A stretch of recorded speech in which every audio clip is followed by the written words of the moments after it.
Brumback. Here. Fund. Here. Sanderson. Here. Patey. Here. Ahart. Proctor. Here. Trotter. Here. Burles. Here. I would like to welcome our guests and visitors this evening to tonight's board meeting, and at this time, I will ask all to stand for the Pledge of Allegiance. I pledge allegiance to the flag of the United States of America and to the republic for which it stands, one nation, under God, indivisible, with liberty and justice for all.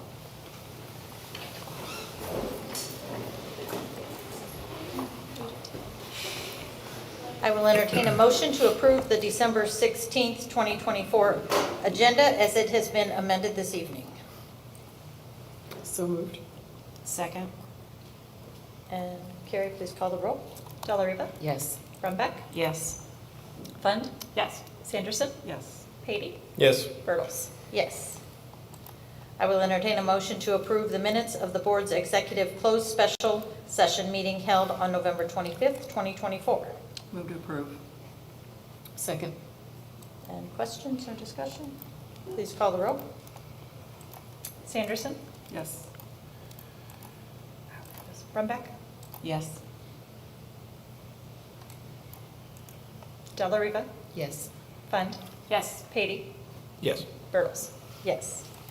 At this time, Dr. Shelton, would you please provide a superintendent's report? Well, good evening and welcome everybody. Happy holidays to everybody in District 7. In November, we held our third annual holiday card contest, and you saw some of the excitement up here when people were opening the cards. So we're going to congratulate. What we do is we do a level contest. We pick one winner from every level. So I don't know if you can see this in the camera, but this is Gabriella's card. She is a 12th grader at the high school. We have Ava, who is an 8th grader at Liberty Middle School. We have Brooks, who is in 3rd grade at Cassens. And we have Lily, who is in preschool at Glen Carbon. And so these cards are signed by all the members of the Board of Education, not individually. Obviously, we did do that one year, and we decided that probably was, so it's a printed signature, but we do send these out to about 1,400 people across the community. So a lot of the vendors that we work with and things like that. So we want to recognize our 4 individuals who won that contest. They were chosen by the selection committee, again, representing the 4 levels, and we had quite a few. I know I saw probably 20 of them, and they were pared down to when I got to see them. So we have some extremely talented young artists, as you can see. We also held the last District 7 discussion group for the first semester this month at the Vault Coffee Shop in Holiday Shores with 2 individuals in attendance, and I had not been to the Vault in Holiday Shores. It's really a great place, and they have great coffee. So if you're in the Holiday Shores area, little plug for the Vault. It was great. At each District 7 discussion, we are asking for feedback related to the potential for the 7th period day at the high school, a change in school start times, and the transportation system change. In addition to those items, we talked about AP course opportunities, we talked about career pathways, and just had some generally good conversation. We'll be scheduling more District 7 discussion groups during the 2nd semester at a variety of days and times, so be on the listen for those coming in January. As we talked about last month, we've been invited by First Student to be one of the first districts in the country that work with them to launch the new First View app, and that information actually went home today to families. That'll be launched as we return from winter break, and that new version has a fresh look, simplified tech environment, and some advanced tracing capabilities for home to school trips. We are piloting that, and if you go to the App Store and try to download it, it is called First View 1.0. The one that you currently have is called First View Classic. So earlier today, everybody should have received instructions on how to download that new app and register with information that is specific to District 7. We'll be starting that when students return on Monday, January the 6th, and the current app will be discontinued on Friday, January the 17th. So there's a 2-week window there. When we return on Monday, January the 6th, we'll be sending out a survey to District 7 families regarding the transportation study and school start times. The survey is to gather input from our community on the possible impact of changes in transportation and changing school start times. And so we're having conversations about moving elementary to an early tier and secondary to a later tier. So that would be put in place no earlier than the 2026-2027 school year.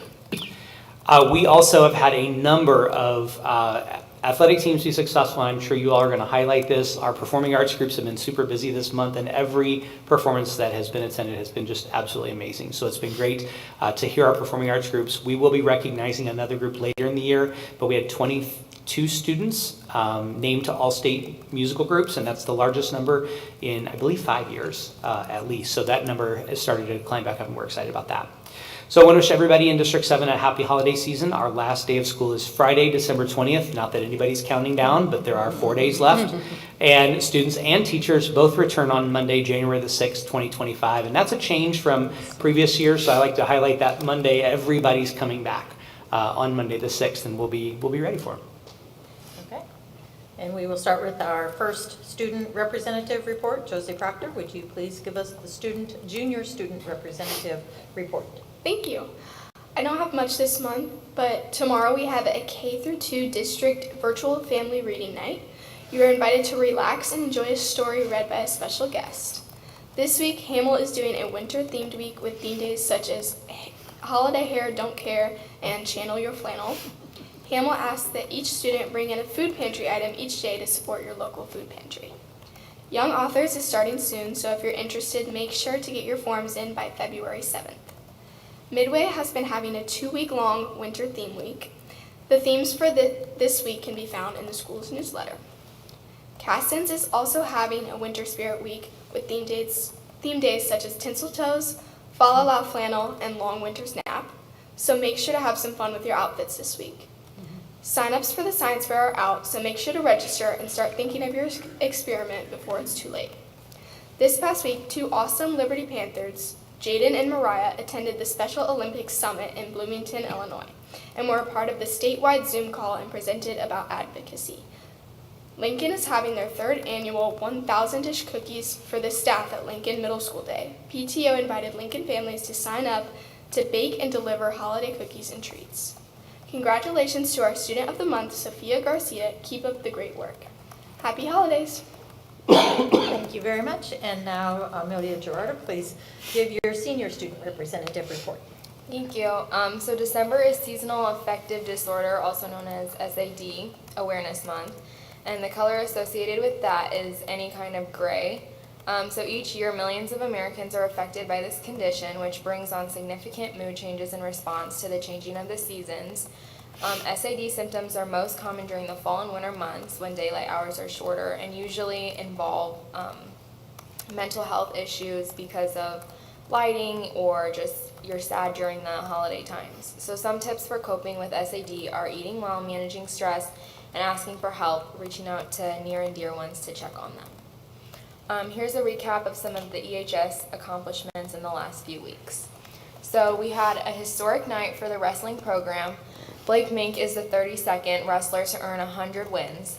When a wrestler finally reaches the 100 win mark, it's more than just a number, it's a huge accomplishment.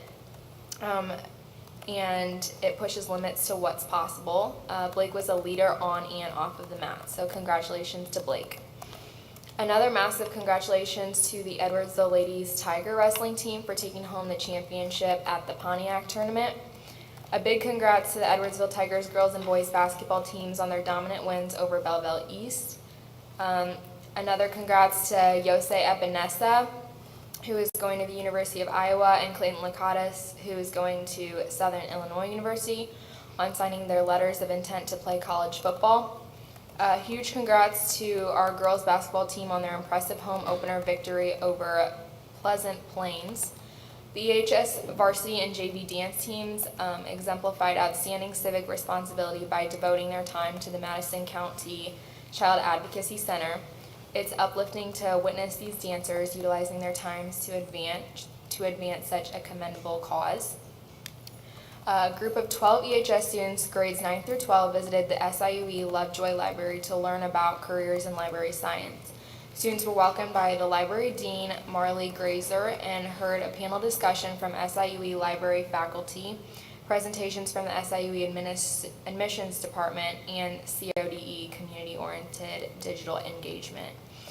They toured Lovejoy Library and got to see a rare book room and maker's lab. The main SIUE facilitators were Laura Del Rio and Tammy Bush. 68 EHS band, choir, and orchestra students made the ILMEA D6 Festival by audition, and the festival was held over the weekend at Belleville West High School. These students performed under the direction of nationally recognized conductors, and our EHS Performing Arts faculty were in important leadership positions. Science National Honor Society hosted Science PHUN Night on November 15, 2024 for District 7 students in grade K through 5. The students mined for chocolate chips, completed activities that demonstrated high surface tension, and completed the skeleton relay. They also had the FTC 8620 Worm Gear Warrior robotics team help with the students where they could.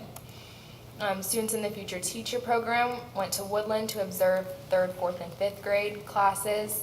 Congrats to the 22 Edwardsville High School students who have achieved the distinguished honor of being selected for the Illinois All-State Student Festival, a premier event held in conjunction with the Illinois Music Conference.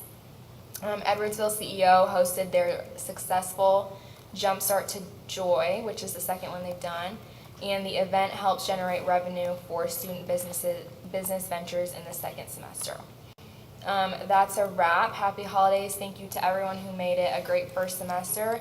Good luck to all our students with their finals, and we'll see you in 2025. Thank you very much to each of you. And at this point, if you need to go home and get ready for your finals and for the rest of the week, we appreciate you stopping by this evening, but understand why you might need to find a way home. So thank you very much. Thank you. And Merry Christmas to each of you. I did tell them I'll be representing their voice in the school calendar conversation because I know that we're going to talk about students, so I did say that, correct? We've talked about school calendar, okay. Yeah. So make sure. Thank you. That would be a good addition for yes. something for them to add to the conversation. At this time, does any board member have a report to share? I have the IASB updates. IASB extends their appreciation for anybody that attended the joint annual conference in Chicago, and they encourage school districts or individuals within the district that if they have success stories that they would be willing to share with others, to watch for the request for proposal to present at next year's conference in Chicago. Also, as I've stated the last few months, as election season approaches, they'll continue to offer webinars and other various topics related to the election. And there's an archive section that has other topics that related to that if people want to look it up, and that can be found on the IASB website. Thank you. Any other board members have a report? I've got a couple of things. Community might not be aware, but at the beginning of the year, we all picked a couple of schools that we would kind of go visit and be a part of. I just recently went to Lincoln and Liberty, got full tours, and Dr. Duncan's probably laughing because he goes, he doesn't need a tour of Liberty because all three of my kids went there. So, and he's right, but it was a great opportunity for conversation. I did, however, it was the first time I've gotten the full tour of Lincoln. And the big joke between Mr. Corey and I was that I would constantly quiz myself on what floor or hall I was on, and about 50% of the time I was wrong, because it's really easy to get turned around there. So, it'll be interesting, as we go through the remodeling effort, how much more streamlined and everything it is. A couple of things of note, talking with teachers and all that. One thing I really was interested in is when we create the new classrooms in the gym, kind of getting an understanding of what that looks like. And so they took the opportunity to take me to a couple of classrooms where they had divided the rooms and what the material looked like, what the walls looked like, the quality. Good quality. I do recommend everybody go see it because I think it's interesting to kind of get a feel for it and understand the quality that they're going to be putting up when they build these classrooms. The only, I guess, negative feedback I got about the walls was that when they put in, some walls had electricity, other walls didn't, and for the flexibility of the classroom as far as moving AV equipment around and stuff. Do you say AV equipment anymore? Am I showing my date? Sorry. But we give you got the gist. But having more outlets on all the walls would be something to make note of. So. Thank you. Any other board members have any conversation or reports? Okay. At this time, I would like to introduce Dr. Andy Williams, principal of Woodland Elementary School, and Melissa Edwards, principal at Liberty Middle School, to recognize their Students of the Month for November. There's a mic right there. You can just. Wireless? Yeah. Oh, boy. It doesn't work, but. Gotcha. Good evening, and thank you to the board and Dr. Shelton for this opportunity to recognize our Woodland Student of the Month, Sophia Garcia. Sophia is a remarkable third grader who embodies kindness and dedication every day.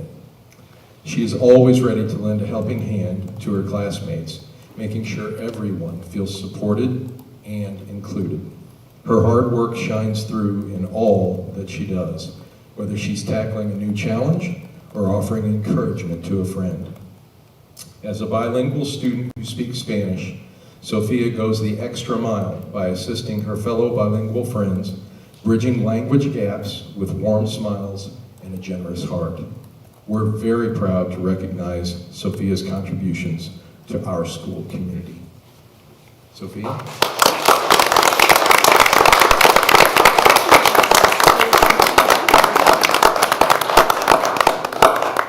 If she wants to stand just for a second, Melissa, do you want to come up and introduce your student? And then we'll take a picture. So.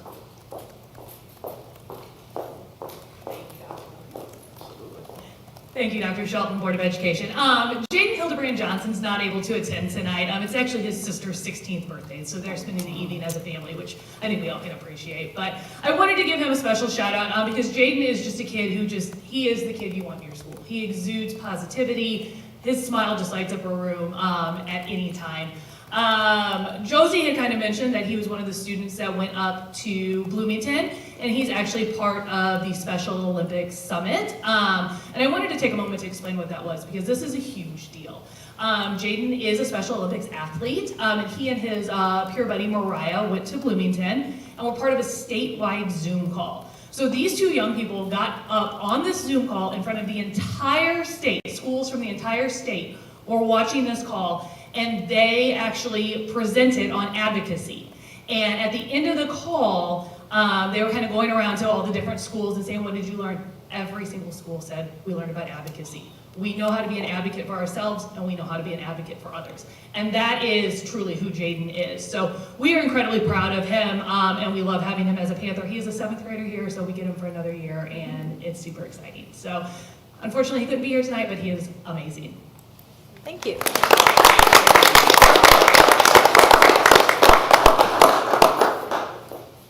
Dr. Williams, you and Sophie.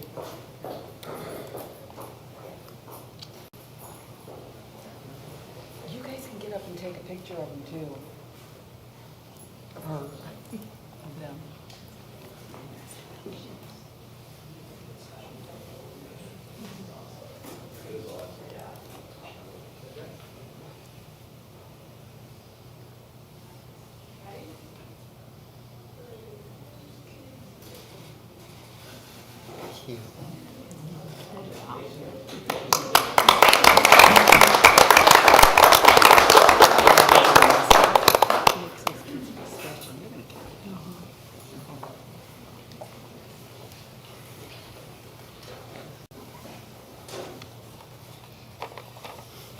At this time, the board has set aside time for anyone who would like to address the board. Is there anyone in the audience that would like to address the board? Seeing none, we will move on to our consent agenda items.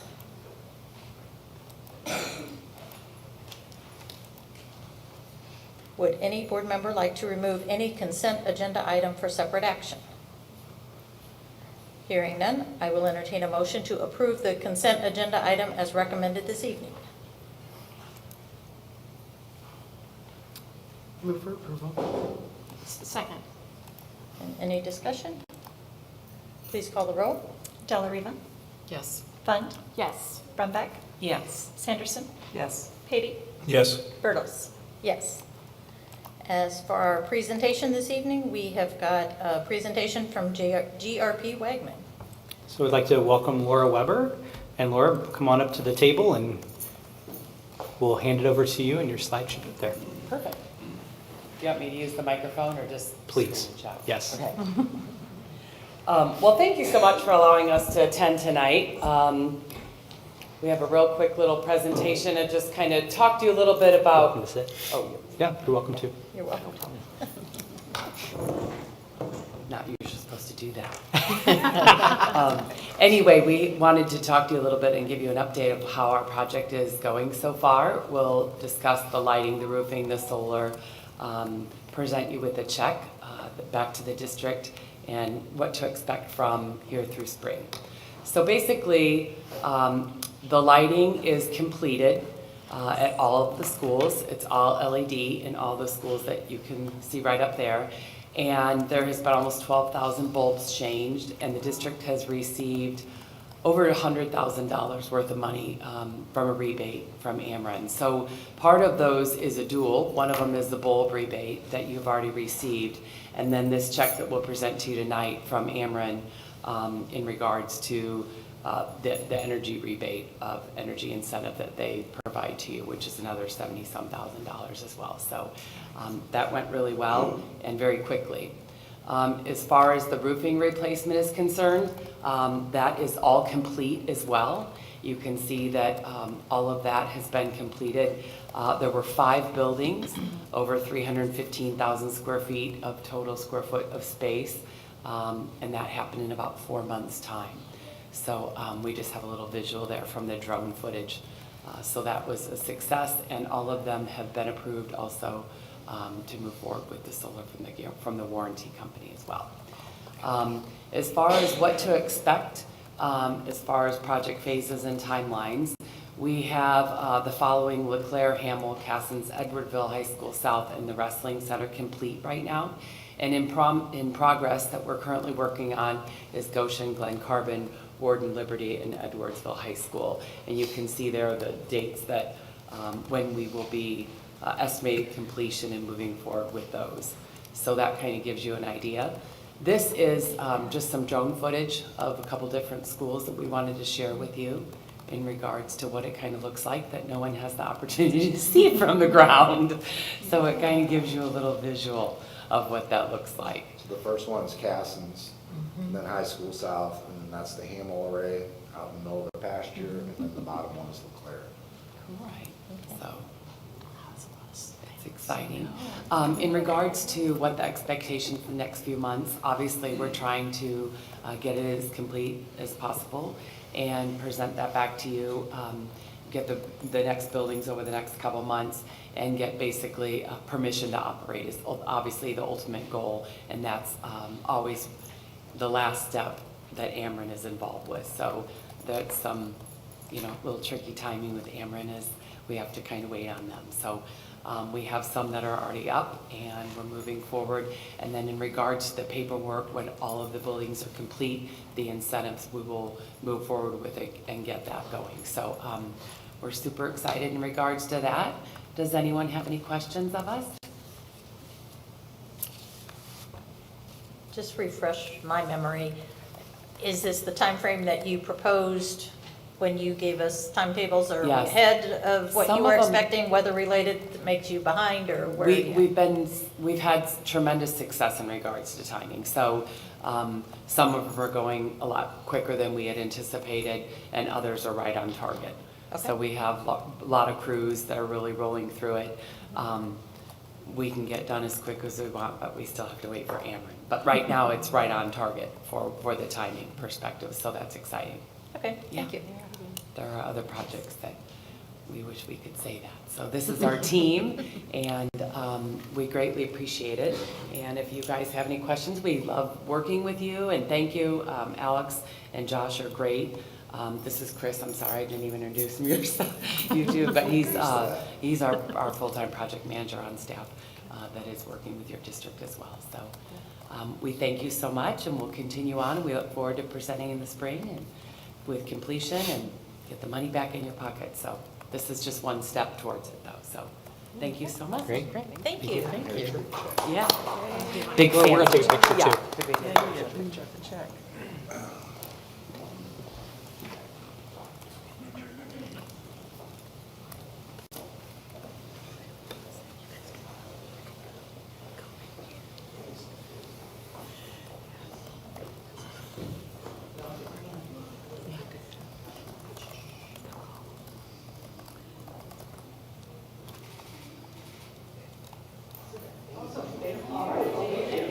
And the real one we did hand over. Big ones are nice, but.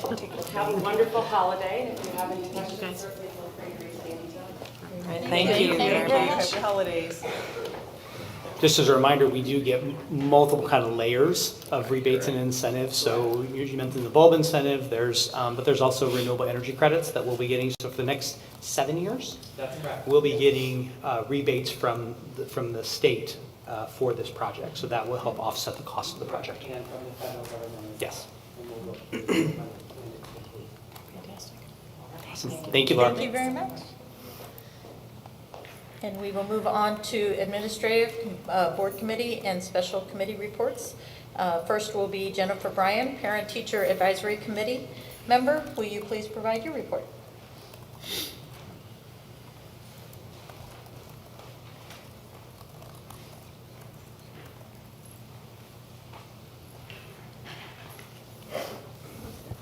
Hello, and thank you for having me. My name is Jen Bryan, and I am a teacher at Goshen, and I also have 3 students in the district, 2 at Nelson and 1 at Cassins. And I'm a member of the Parent Teacher Advisory Committee. We had our quarterly meeting this past December 3rd to discuss key topics related to instructional support and student success in District 7. Some topics that we discussed at this meeting, we had 2 presentations. One was by our elementary instructional coaches. We had 2 coaches that came to present, Jill Thomas and Katie Cecil, and they shared insights into their roles and levels of support that they provide as instructional coaches within the district. The levels that they provide support on are the new hire program, which supports new teachers as they transition into their roles. They also provide district level support, leading professional development initiatives throughout the district. And they also do individual coaching, which offers personalized guidance to teachers. The coaches highlighted how these supports have evolved and expanded to include secondary level educators. Our second presentation was by Christy Mitchell, who is the coordinator for the district for MTSS and SEL, which is the multi-tiered systems of support and social emotional learning. And her presentation covered what is MTSS and what are its core components. Also, she covered common misconceptions about MTSS and the ongoing district efforts to enhance support for all students. Our next Parent-Teacher Advisory Committee meeting is scheduled for the first week of February, and at that meeting we will focus on addressing the transition process as students move from one building to the next. Any questions about committee? Thank you very much for the report. Thank you so much for having me. Happy holidays, everyone. Same to you. Same to you. Thank you. And any of our guests that have been presented or had their presentations, if you'd like to step out, you're welcome to. If you want to stay, you're welcome to stay for the rest of the meeting. So, and we will move on with the Finance Committee. Thank you for joining us for this part. Congratulations. Same to you. At this time, Terry De La Riva, Finance Committee Chairperson, will you provide a report from your committee? Yes, the Finance Committee met at 4:30 today, and we reviewed the November financial report. We also are forwarding to the board the approval of the 2024 tax levy for the 2025-2026 school year, and that's an action consideration item later in the vote. Okay, thank you. And Kristen Fenn, Facilities Committee Chairperson, will you provide your report? Yes. The Facilities Committee met earlier this morning, early this morning, I should say. We're excited. We just got the bids in, or the final bids in for the secured entries. So starting in the summer, right at the kickoff of summer of 2025, they're going to start on the secure entries for Hamel, Woodland, LeClaire, Glen Carbon, Columbus, and Edwardsville High School, which would complete all of the secured entries throughout all of the District 7 buildings. So we will be bringing forward the final contract from Holland General Contractor for that in just a little bit. In addition to that, we are also bringing a change order to the final GMP for the high school commons expansion, so an amount of about $17,000. Okay, thank you. And Jennifer Brumback, Policy Committee Chairperson, will you provide your report? Certainly. So we met earlier this evening and discussed some just superficial changes that are happening to several policies. Just to give a brief overview, Policy 430 that deals with investments allows us to make investments that mature between 270 days to 10 years as opposed to 3, which is what it was before. And it also added this statement, which I think is really important. It's that the district may not deposit public funds in a financial institution subject to the Community Reinvestment Act of 1977 unless the institution has a current rating of satisfactory or outstanding under the CRA. When investing or depositing public funds, the district may give preference to financial institutions that have a current rating of outstanding under the CRA. So that was the significant addition there. Policy 460, which deals with purchasing and contracts, that's just a reference to statute. And 4170, which looks at safety, it is calling for at least one AED machine at each attendance center, and then that one be available during district-sponsored extracurricular activities.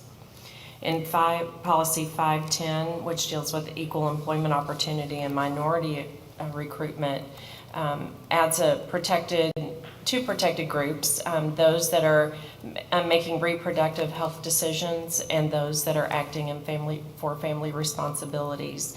And that same reference is made in 520 under workplace harassment protection for those groups, and then also related to any sex-based harassment. In Policy 590, that's for abused and neglected child reporting, it just revised guidance for making reports to the Illinois Department of Children and Family Services. In Policy 5120, in employee ethics, it's replacing guidance counselors with school counselors. And then also just kind of adding that higher education can provide opportunities to bring counselors and others to their facilities to talk about programming. Policy 5125 deals with personal technology and social media. It's more about definitions. They added a few social media outlets to those definitions. Those of you who are familiar with X, Threads, Discord, they've added those to the group. And they've also identified smartwatches as a personal technology device. And 5230, maintaining student discipline, it's changing teachers to school personnel. So again, very superficial, but also prohibits all circumstances in which intentional bodily harm is allowed. It's not. Then in 810, dealing with connections with the community, we've talked about this a lot over the last year, and so this policy comes about from statute and litigation. The board, in collaboration with the superintendent, shall plan and implement district public relations programs that are built around trust in the community. But the one thing that really is worth speaking to is that as official spokesperson for the board president will communicate on behalf of the board to the news media and community.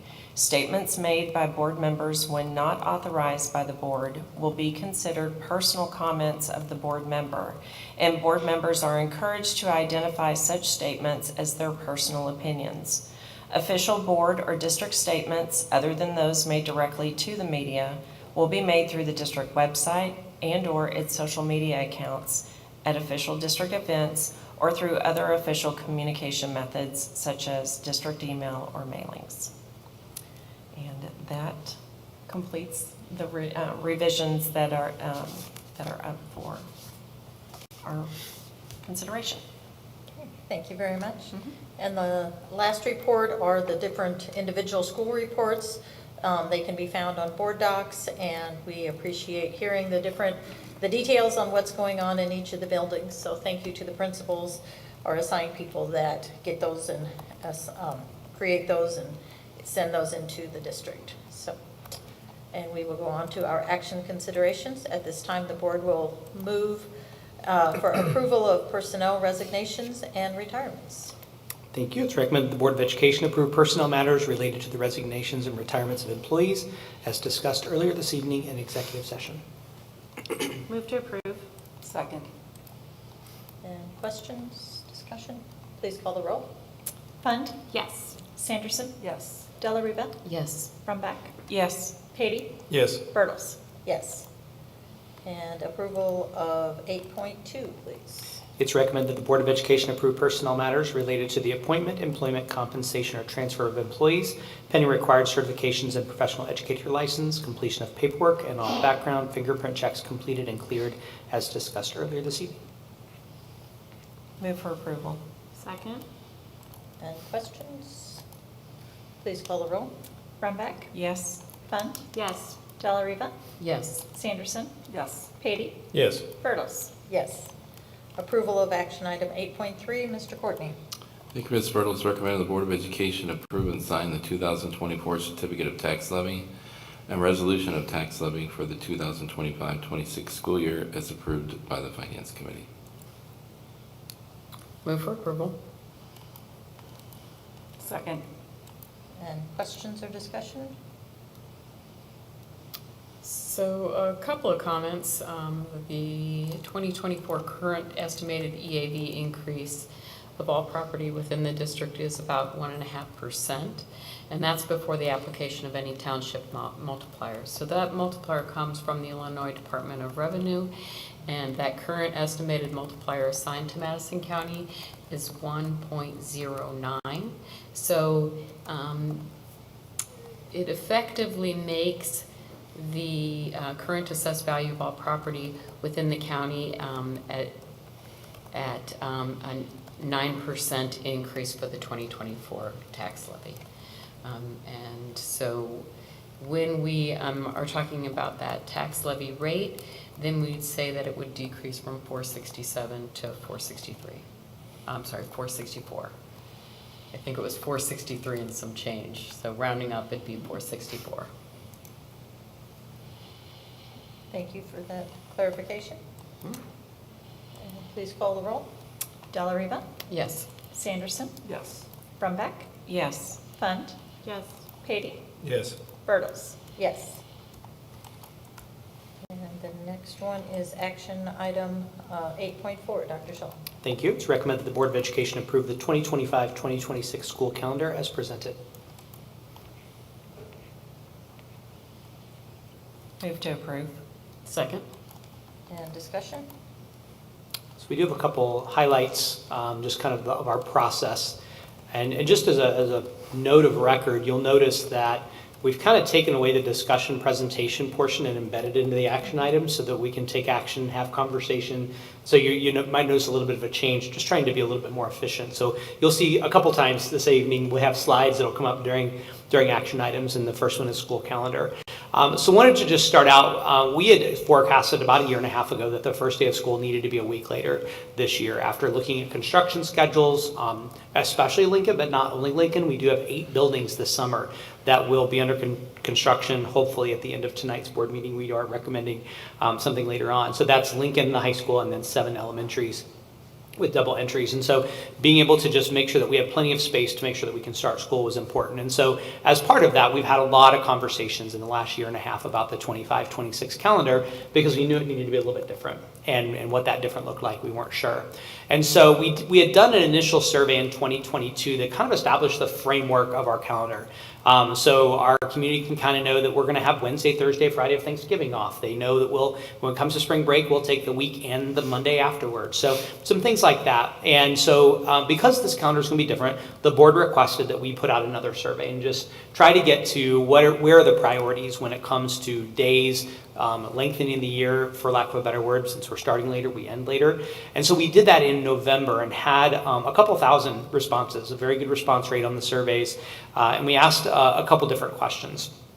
And so for the 25-26 calendar, we looked at the start date for teachers, the start date for students, and made sure that everybody knows we have to have a certain number of days. So we have to have 174 student attendance days, 2 parent-teacher conference days, 4 institute days, and then if we followed that framework that was established in 2022, the last day of school was going to be Friday, May 29th, which is 4 days after Memorial Day. And if you know kind of how schools work, or you've had conversations about school calendars, in this region, Memorial Day is like the end-all be-all for you don't want to go after Memorial Day, right? And so we knew that there was going to be some push and pull on that, which is why we asked for feedback. How many days do we need to try to absorb, and how much earlier can we get that date? So with that survey, as I mentioned, we had 2,178 responses. We had 526 teachers and staff respond, 1,500 parents respond.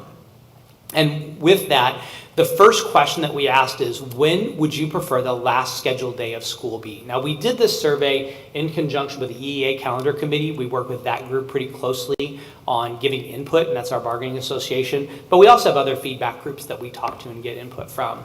And so with this last day of school, we gave the options of, is it May 22nd? Is it May 29th? Or is it sometime in between those two dates? And you can see the majority of people said, we don't necessarily want it on the 22nd, because that's going to take a lot of days out of breaks. But we also don't want it on the 29th. And so somewhere in between, which is the hardest place to please people, right, is to go in the middle. But that was the last day of school. So that gave us a place that we could work from. And then we said, out of all of these days that are on there, which days would you prefer to not be in attendance? And so you can see that Wednesday before Thanksgiving, you can see the winter break days. We identified some days that are not necessarily options for us because it's either contained within a contract as a school holiday, or for some other reason we couldn't have school, we could not hold school that day. So these were the days that we put out as a possibility. And then you'll see that bottom one, the only one we asked teachers explicitly on in this survey was Institute Day on Friday, the January 2nd, or Monday the 5th, because we typically have come back from winter break with an Institute Day. So that was the one thing that we did ask for teacher-only input on. So with that survey, if you were a yes, that means you were willing to attend that day. If you were a no, it means, in our words, you don't care. I'll go that day, I won't go that day, doesn't matter. Or sorry, if you're a no preference. And then if you're a no, I really don't want to be in school that day. And so you can see automatically, like Tuesday, December 23rd, hard no, right? You can see Institute Day, Friday, January 2nd, 70% of our teachers said, I really don't want to have an Institute Day on January 2nd. So that, which was not surprising, but we wanted to ask the question just in case. But then you can see really a 60-40 at best split between every other day that's up there. And so that makes it really hard to try to gauge some decisions. Knowing that we need 4 days to get before Memorial Day, but our community said we don't need all 4, we just need some. And so then the question is, it 1, 2, or 3? This is probably a good time to mention or remind people, we have 5 snow days that we can use on top of that May 29th dismissal. So I don't want to say I read into teachers' minds, because I don't at all, but if I'm thinking May 29th is the last day and we use 1 snow day and now we're in school on Monday, June 3rd or 2nd, that's not going to fly, right? So the earlier we move it back, the more latitude we have with some snow days.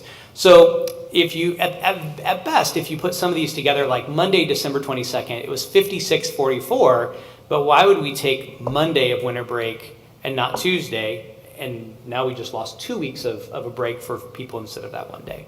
So the question is, which days do you take? So a couple highlights before we get into I think the days are on there. The first day, August 20th, parent-teacher conferences will stay at the same time, the 29th and 30th, with Teacher Institute on the 31st. That was something that came out of our framework survey, was if we can get conferences and something along those lines around the Halloween period. That's, if you haven't lived here long, you realize Halloween's kind of a big thing. We trick-or-treat on the 30th, we have the parade, a lot of people are involved, and so we've historically tried to do that. Thanksgiving break stays the same for starting the 26th. Winter break stays the same. The end of first semester moves to January the 16th. And that was a big conversation among our teachers. And this is where I'll speak for Josie and Amelia, because I wanted to make sure we got some student voice in this, because moving finals after winter break was a big deal to them on the front end. One of the things that we've not talked at a board level about, I think I probably mentioned it in passing, is we've had a lot of conversations the past 3 years about final exams. And the general trend every year is that more and more teachers are moving away from a true final exam. Now, there are always going to be classes where there is a true final exam, and I use our math classes as a great example, where you're building on knowledge and you have to show evidence of a broad understanding of that knowledge. So not every class will always move away from a final, but Amelia gave me a great example of a class she's in. I believe it was economics, but don't quote me on that, where now it's a final or a performance task. And they can do a whole like business analysis of something, or they can take the final, and there's choices. So we're seeing a lot more of that, which makes that January 16th less of a sting, but still a sting. And as we talked about trying to balance the semesters, because that's really what this is about, is getting the days that we need in the first semester. And the difference was almost 20 days if we did it before winter break. And that's a big deal for anybody that's scoping and sequencing courses, for certainly our semester courses, where one civics class has 80 days of instruction and the other has 100 days of instruction. So that was important too. So moving final exams into January 16th, that gives us 9 days of teaching up until the end of the first semester. So they don't walk back in the door, take a final the next day. That being said, I don't want to diminish that there was a concern from our kids about the impact of that and not really being able to shut down over break. And they had some creative solutions that Mr. Stewart at the high school and I started to talk about today, about some possibilities that might be there.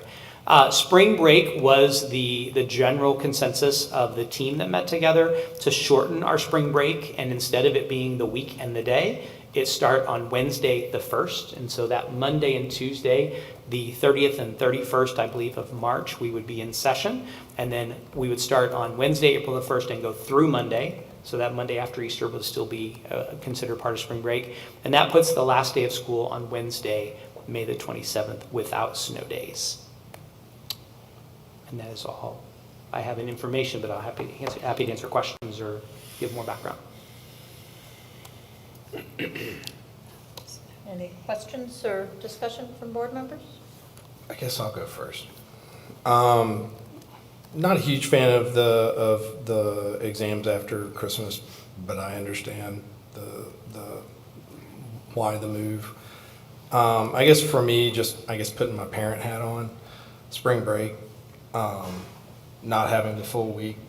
I can tell you, my kids it's kind of one of those things that they look forward to, having the full week. From a mental perspective, it's a hard sell. I know from a planning perspective, as trips go, my wife's a teacher, my kid goes to college, they all get a week for spring break. It's a hard sell in my house. So for that reason, I'm not a big fan of that particular point. So I guess this is a 1 year. So we've put a draft of 26-27 in board docs if we have to do it a second year. One of the differences the second year is Memorial Day in 2027. You never thought we'd be talking about 2027 right now in 2024. But Memorial Day in 2027 is May 31st. So it is the very last possible day. So no matter what, we're out before Memorial Day in 2027, even if we leave the calendar structure the way it is. The big question that we still have to dissect is, when are we at a point that we can now have a shorter summer to get back in that cycle of starting earlier? So that kind of the August 11th, 12th kind of time. And that's what we're still working on. So that's available for you to see, but we're not necessarily tying ourselves to it just yet. So the reason why you're anticipating a possible second year is because of the finishing of Lincoln and the EHS Commons project. EHS, that'll be done. finished. No, it's really Lincoln and anything else we need to do. So if you remember, Okay. there's other big items that come up in construction. Dave, you can speak to this more than I, but resealing of parking lots, digging up of parking lots, major building function replacements, like if HVAC has to be done. So those all require a certain time frame to be done, along with summer school and the other things that happen. So we just want to make sure that there's space. We don't want to commit too early to condensing that summer before we're ready. And we have started school in those early weeks of August, but I can remember when that change happened, and we had parents or or the public, whatever, saying, why are your kids going to school that early? That's still when the state fair is going on, or, you know, whatever's happening. And there's got to be a give and take at some point. And if it's only for 1 year or maybe 2 years, and we should be giving people plenty of notice. I guess that's the message we need to send is, if you're going to take a trip, make sure you look at the calendar a year and a half away. And Bob, I will tell you, I feel you on spring break, because that's one of mine too. So I get it. Yeah, I guess from having experienced the last couple of days of school, it's not the most productive time from a parent's perspective. So coming back for 2 days after a 3-day holiday, I guess to take up loose ends, it's kind of, from my perspective, 2 more days gets you a full spring break. So that's just my perspective. As I mentioned, we did go to students with this and got their feedback. We also got feedback from the teachers that I meet with on a monthly basis. And when we talked a couple of years ago, and I'll never forget the conversation, it was in teacher advisory, and we were talking about, do you like getting out of school as early as possible, or do you like as many breaks as you can get in the school year? And we had 2 teachers who felt very strongly on either side of those. One could care less how many breaks, as long as we get out as early in May as possible, and the other would go as late as we need to go, it doesn't matter, as long as I can make sure I get the full spring break and the full winter break and things like that. So I think there's, you know, I think we saw that in the survey. It's about a 60-40 split, whichever way you go on which one you want. Have y'all had a discussion about that Teacher Institute Day after winter break, moving it to another time, and then everybody comes back on the 5th? Talk to me in January and I'll let you know how it goes. This is the first year we will have done it since I've been here. Okay. So. Yeah. Yeah, that I mean, that's just kind of historically been something we've done in this district. I've done in other districts too, but this is the year we're not going to do it, and I'll be anxious to get feedback. So we're not doing it this year, but we're building it into the calendar for the, Correct. in So January historically, we 26th. have used that day as a kind of a reboot learning day for our staff. This year, Madison County Institute, and then that coupled with Halloween and our 2 days at the beginning, we only get 4. So we were not able to do that in January this year. That's why I keep saying we'll see everybody on January 6th when we come back. Any other questions or discussion or opinions? No, it's not ideal, but we have to get the construction done, and something's got to give. I think there's been a lot of thought and work to try to get to the best calendar we can. well, and what I'm hearing is that it was a collaborative effort from many different people and sources. I didn't mention this, but I will tell you one give that we've not talked about in the calendar conversation, but one of the things that we have embedded in construction schedules is we don't touch asbestos with kids in the building. So, and that's not something we're willing to give on, and that's part of the reason we have to take the time in the summer like we do, because we not only have to allow for the construction, but we have to allow for the asbestos abatement sometimes prior to the construction. And so you'll hear that with Lincoln BP4, but you'll also hear with 2 of our secure entries. There's going to be a little bit of asbestos abatement that has to happen there too. And while it's not happening at every school, the idea behind that is that we are providing the same opportunities for all of our students. Correct. And so that's why we're all sticking to the same schedule. Yes. Well, I'm impressed with the number of responses, because we have sent out some surveys and they don't get very good response. So you know this is something And I'm that- looking forward to that many on the transportation and school start time survey as well. Good. We have a motion and a second. Would you please call the roll? Runbeck. Yes. Del Riva. Yes. Fund. Yes. Sanderson. Yes. Patey. No. Bertles. Yes. And approval of action item 8.5, Dr. Schultz. Thank you. It's recommended that the Board of Education approve a lease agreement between Edwardsville Community Unit School District 7 and CBC Group LLC for warehouse office space. Move to approve. Second. And questions or discussion? just a little bit of background Give us some information. details. So we had a significant amount of square footage at Lincoln that was demolished or subject to demolition in the summer of 2023. And at that point, we leased some space from a warehouse in town that we no longer have. We had about 15,000 square feet that we had. And so when we were very kindly evicted from that space because they're developing it, we had to kind of punt and identify space in the district where essentially Josh and Bree could shove anything that we get, and just every closet, cranny, nook and cranny, freezer. And so this allows us to just have a little bit of breathing room, and then we can start to then look more strategically at what a permanent solution is.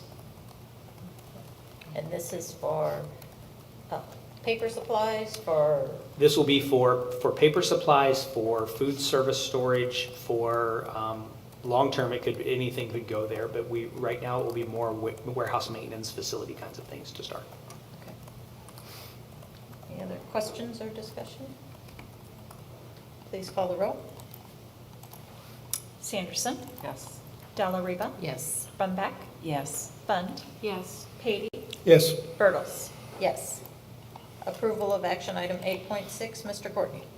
Thank you, Ms. Bertles. Recommend the Board of Education approve contract award for security entries at Hamel, Woodland, LeClaire, Glen Carbon, and Columbus Elementary Schools, Nelson Elementary School, including interior renovations and alternate number 1 for new windows, and Edwardsville High School for bid package 03 concrete to RCS Construction, for bid package 06 general trades to Holland General Contractors, for bid package 08 aluminum storefronts, glass, and glazing to St. Jacob Glass, Inc., for bid package 22 plumbing to Hair Plumbing Heating Incorporated, for bid package 23 HVAC to Langhauser Sheet Metal Company, and for bid package 26 electric low voltage telecom PA access control security systems and fire alarms to Pyramid Electrical Contractors. Move to approve. Second. And questions or discussion? Please call the roll. Fund, Yes. Della Riva, Yes. Brumback, Yes. Sanderson, Yes. Patey, Yes. Birtles. Yes. Approval of action item 8.7, Mr. Courtney.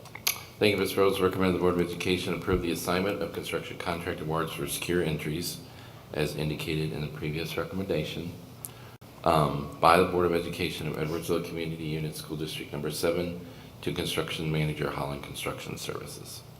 Move to approve. Second. And questions or discussion? Please call the roll. Brumback, Yes. Sanderson, Yes. Della Riva, Yes. Fund, Yes. Patey, Yes. Birtles. Yes. Approval of action item 8.8, Mr. Courtney.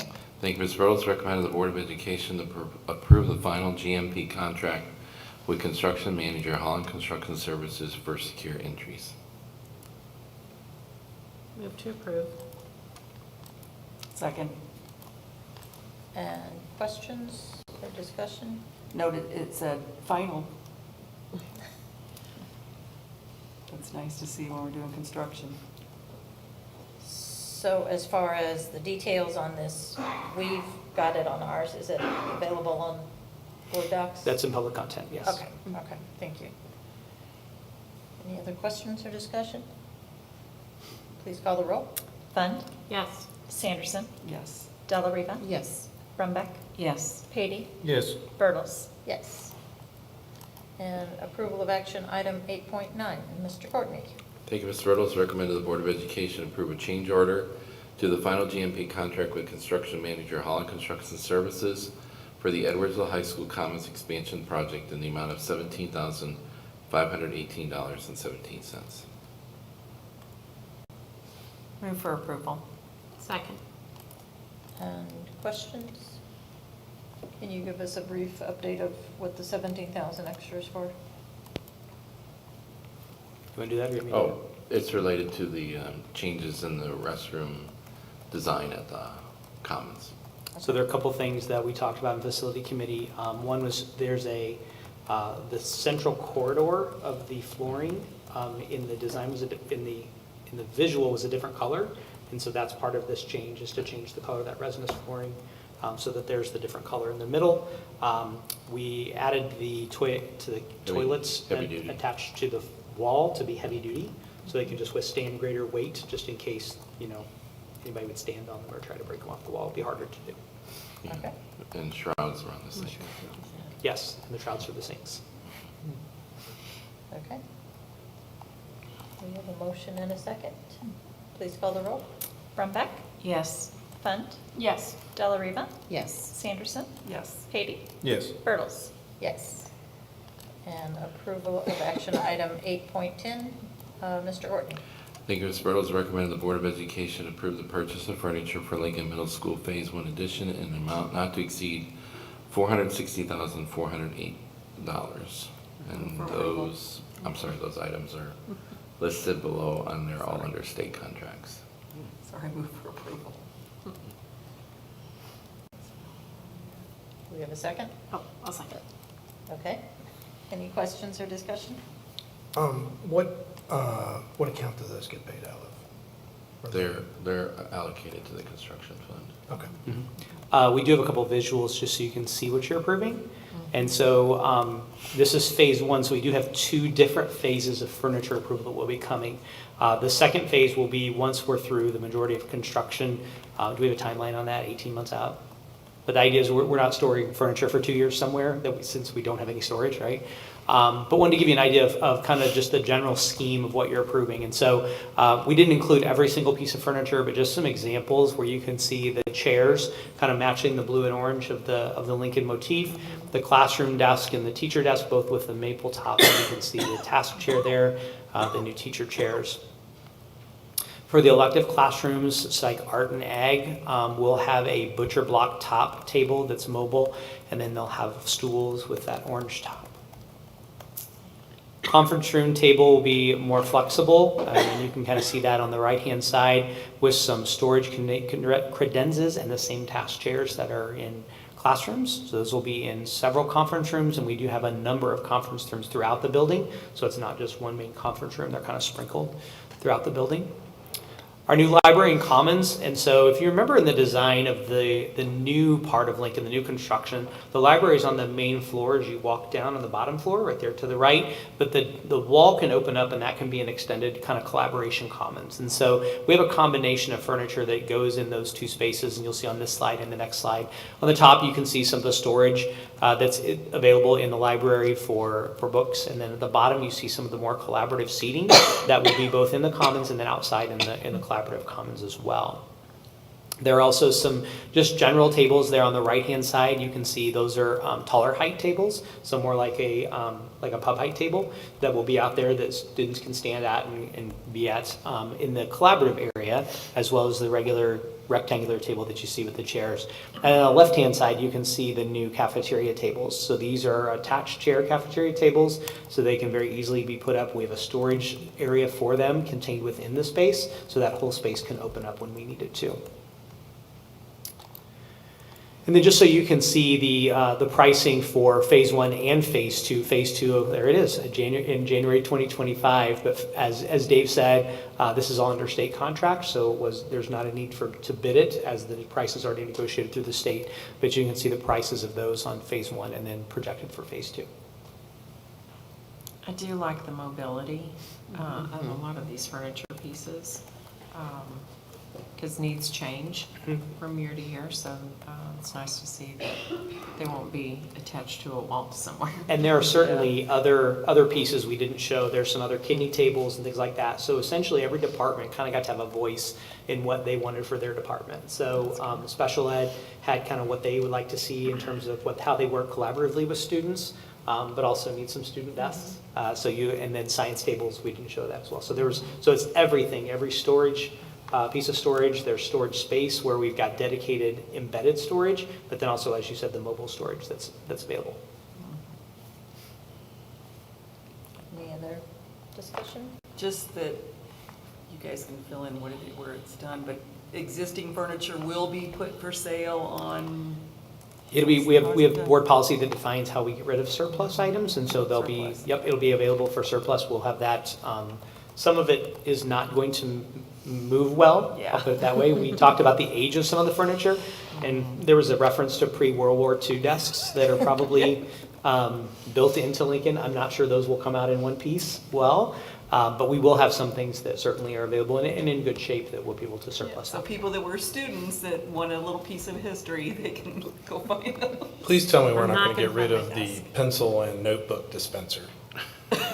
We can find a museum to put that in, right? We cannot get rid of that. That's classic. We'll find a place for it. Yeah, probably in the commons underneath the visual of the old Lincoln. That'd be a great place for I it. saw that on my tour. It was Yeah. awesome. Made my trip. Okay, please call the roll. Sanderson, Yes. Fund, Yes. Delariva, Yes. Brumback, Yes. Patey, Yes. Birtles. Yes. Approval of action item 811, Dr. Schultz. Thank you. It's recommended the Board of Education approve the first reading of policy updates as presented and recommended by Policy Committee earlier this evening. Move for approval. Second. And discussion? Please call the roll. Brumback, Yes. Delariva, Yes. Fund, Yes. Sanderson, Yes. Patey, Yes. Birtles. Yes. Are there any board members that would wish to share a brief announcement at this time? Just like to share? I'll just, go ahead. I was going to say, tell everyone happy holidays Yes. and meet or see you next year at our next board meeting in January. District offices will be closed on December 23rd through January 1st, so we will reopen on Thursday, January the 2nd. But they'll be closed after Friday. Okay. Good enough. And seeing no further business, may I have a motion to adjourn? So moved. Second. And all in favor say aye. Aye. Thank you very much for